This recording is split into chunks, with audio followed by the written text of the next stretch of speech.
Volgens mij hebben we er zelfs een reportagetje van. Laten we even kijken wat dat was.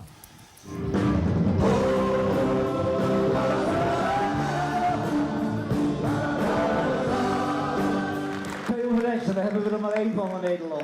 Gelukkig zou ik haar zeggen.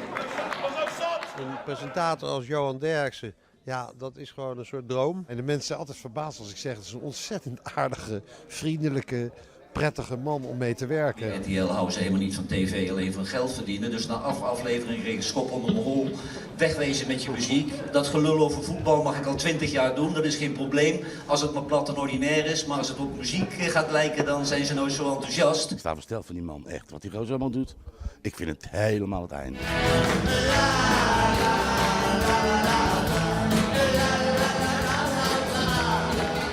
Ik zag echtparen die zo'n slepend huwelijk hebben, die zag ik hand in hand vertrekken. Ik vrees het ergste vanavond in Den Helder. Hè?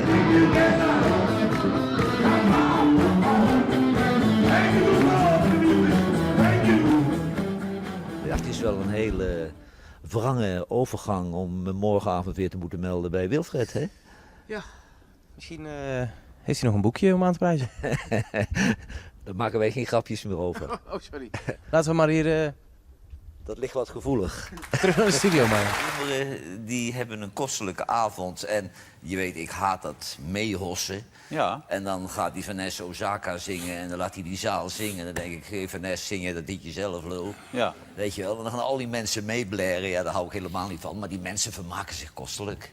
Kijk, we gaan de wave bijna doorheen. 80% is dood.